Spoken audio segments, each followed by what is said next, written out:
Hello, everybody. This is Andy, the head clown of Clown World Chronicles, coming to you from the reinforced bunker, which is my mom's basement. My mom passed away last year, so I inherited her house, and I'm currently broadcasting from my mom's basement. So you can make fun of me for that if you so choose to.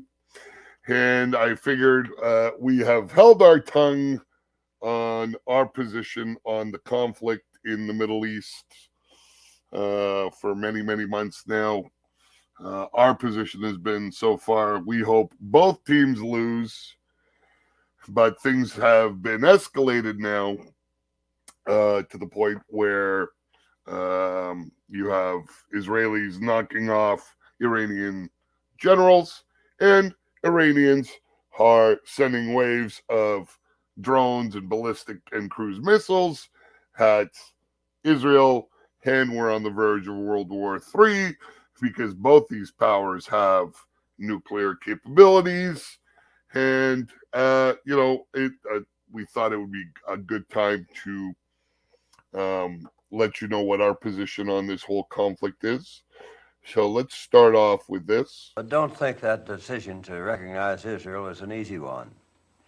I had to make a compromise with the Arabs and divide Palestine. The Jews wanted to chase all the Arabs into the Tigris and Euphrates River, and the Arabs wanted to chase all the Jews into the Red Sea. And what I was trying to do was to find a homeland for the Jews and still be just with the Arabs. And there you go. So I was watching a Mark Dice video a while back, and he happened to play this clip. I don't know where he found it from, but it's good to record these things for posterity's sake, because, you'll have the Jews who'll say, well, there's no such thing as Palestine and blah, blah, blah. And right here you can clearly hear that, Truman is saying that, Palestine was a distinct country that existed. It isn't some left-wing myth that has been concocted in some sort of anti-Semitic, purpose. It was a real country. And so I'm going to let Truman finish his thoughts, and then I'll let you know my thoughts. This will be a short one today.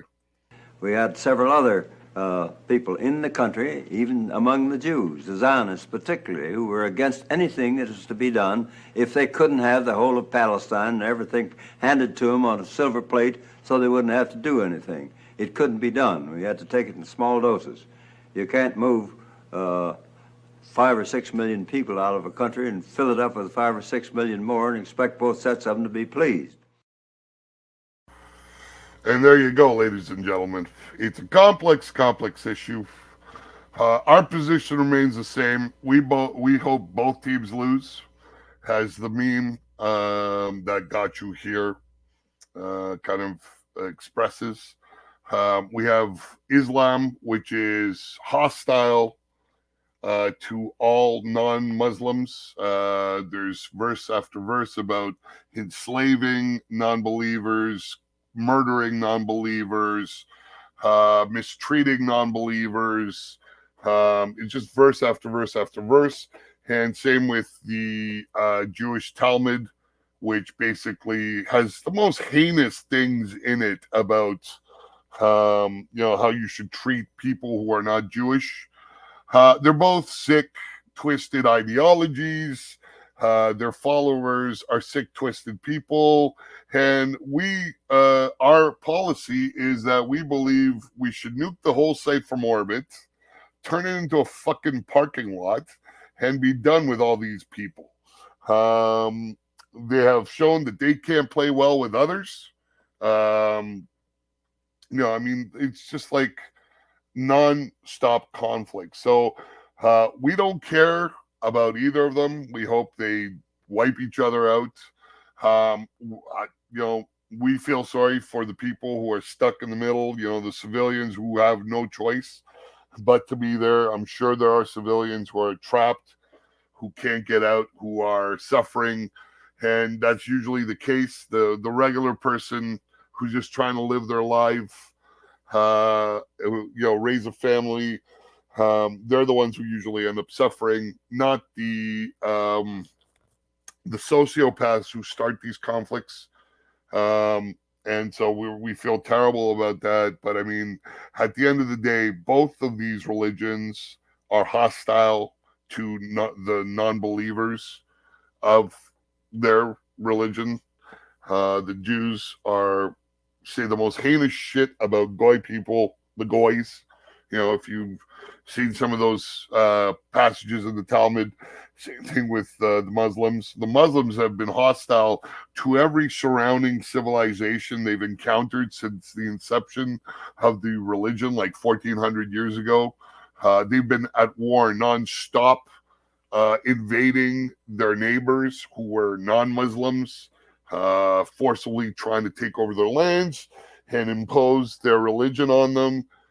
You could say what you want about Christians, but Christianity doesn't work that way. You don't invade by the sword and force people to convert. There are missionaries who go out and work and they try to spread the word of Christianity, but they're not like, beheading people and shit like that. So fuck them both. They're both a bunch of fucking backwards ass sociopathic people. I hope they wipe each other out. I honestly hope it's a small contained nuclear war between those two powers. I hope they just turn the whole desert into sand, so we can be finally done with them. And that's our position. We feel terrible about the poor people who are going to be suffering, but as you can tell, this issue is complicated. It's not going to go away anytime soon.